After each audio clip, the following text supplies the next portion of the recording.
Job 1. There was a man in the land of Uz, whose name was Job, and that man was blameless and upright, and one who feared God and shunned evil.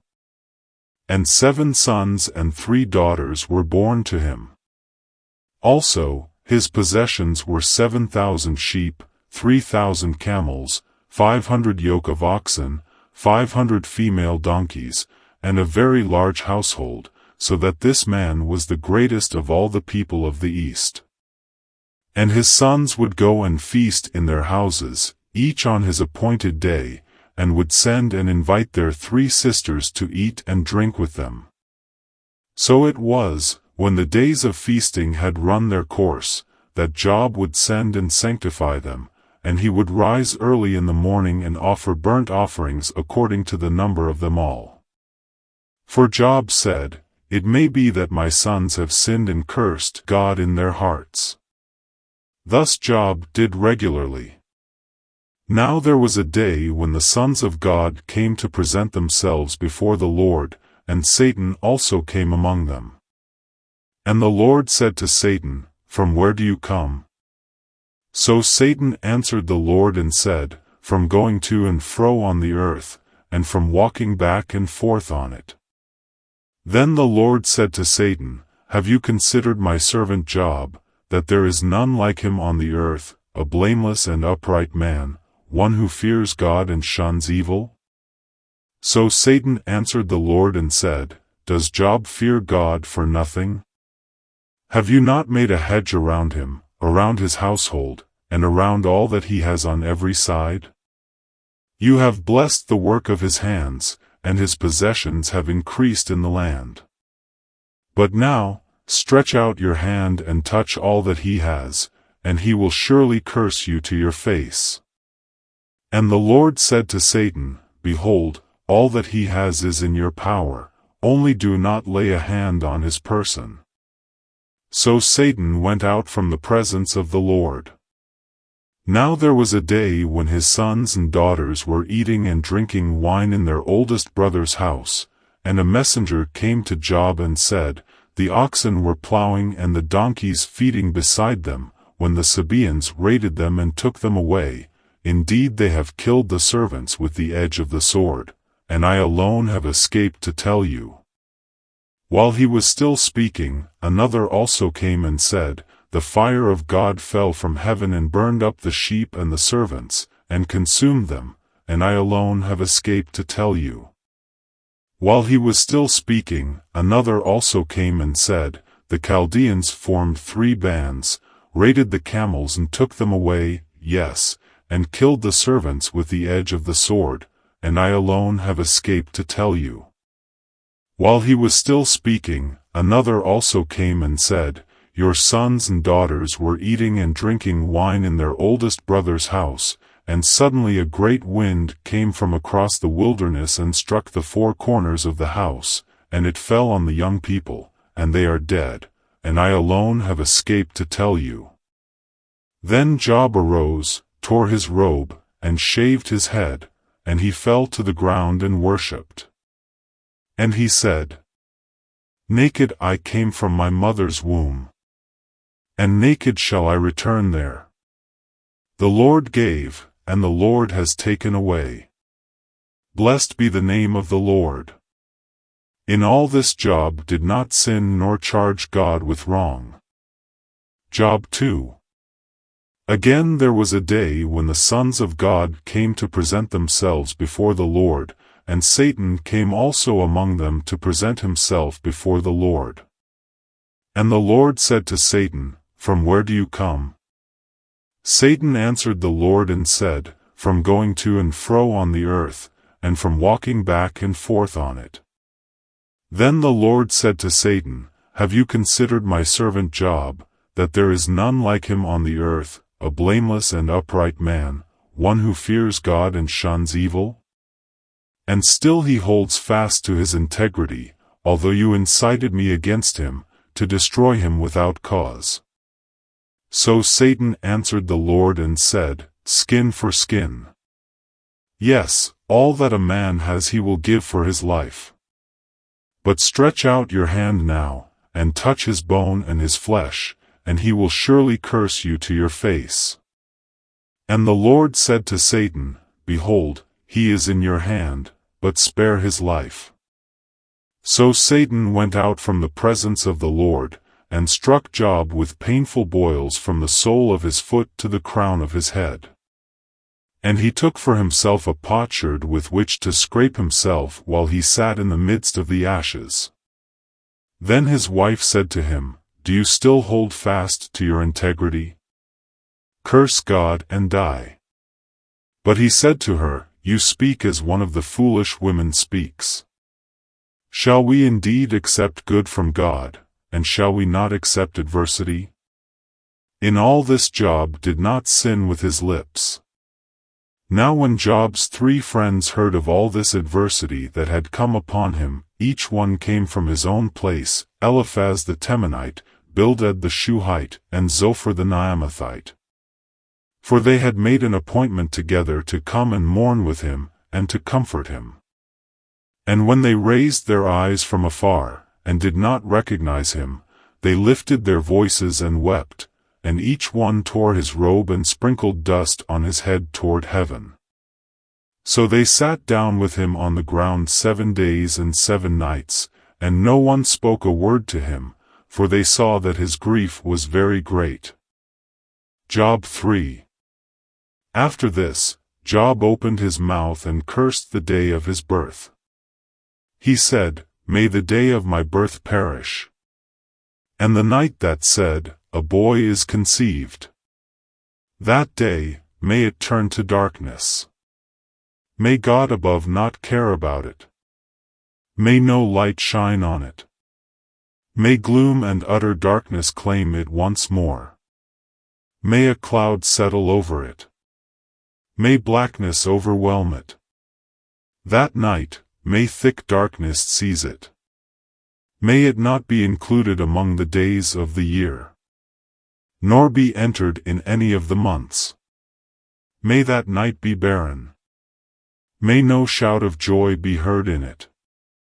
May those who curse days curse that day.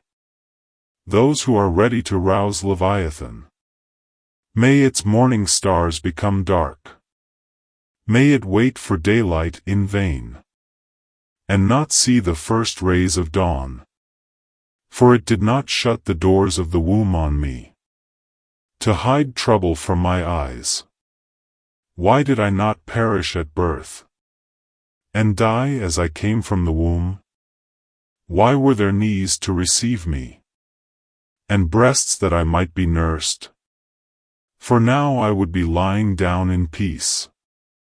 I would be asleep and at rest with kings and rulers of the earth, who built for themselves places now lying in ruins, with princes who had gold, who filled their houses with silver. Or why was I not hidden away in the ground like a stillborn child, like an infant who never saw the light of day? There the wicked cease from turmoil, and there the weary are at rest. Captives also enjoy their ease, they no longer hear the slave drivers shout, the small and the great are there, and the slaves are freed from their owners. Why is light given to those in misery, and life to the bitter of soul, to those who long for death that does not come, who search for it more than for hidden treasure, who are filled with gladness and rejoice when they reach the grave? Why is life given to a man whose way is hidden, whom God has hedged in? For sighing has become my daily food, my groans pour out like water. What I feared has come upon me. What I dreaded has happened to me. I have no peace, no quietness. I have no rest, but only turmoil. Matthew 18 verses 10 to 35. Take heed that you do not despise one of these little ones, for I say to you that in heaven their angels always see the face of my Father who is in heaven. For the Son of Man has come to save that which was lost. What do you think? If a man has 100 sheep, and one of them goes astray, does he not leave the 99 and go to the mountains to seek the one that is straying? And if he should find it, assuredly, I say to you, he rejoices more over that sheep than over the 99 that did not go astray.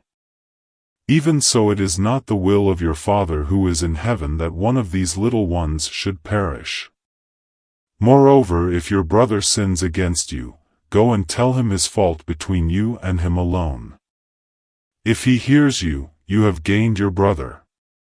But if he will not hear, take with you 1 or 2 more, that by the mouth of 2 or 3 witnesses every word may be established. And if he refuses to hear them, tell it to the church. But if he refuses even to hear the church, let him be to you like a heathen and a tax collector. Assuredly, I say to you, whatever you bind on earth will be bound in heaven, and whatever you loose on earth will be loosed in heaven. Again, I say to you that if 2 of you agree on earth concerning anything that they ask, it will be done for them by my Father in heaven. For where 2 or 3 are gathered together in my name, I am there in the midst of them. Then Peter came to him and said, Lord, how often shall my brother sin against me, and I forgive him? Up to 7 times? Jesus said to him, I do not say to you, up to 7 times, but up to 70 times 7. Therefore the kingdom of heaven is like a certain king who wanted to settle accounts with his servants. And when he had begun to settle accounts, one was brought to him who owed him 10,000 talents. But as he was not able to pay, his master commanded that he be sold, with his wife and children and all that he had, and that payment be made. The servant therefore fell down before him, saying, Master, have patience with me, and I will pay you all.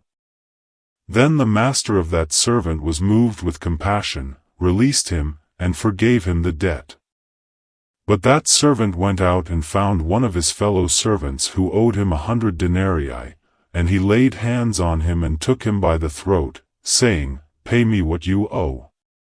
So his fellow servant fell down at his feet and begged him, saying, Have patience with me, and I will pay you all. And he would not, but went and threw him into prison till he should pay the debt. So when his fellow servants saw what had been done, they were very grieved, and came and told their master all that had been done. Then his master, after he had called him, said to him, You wicked servant!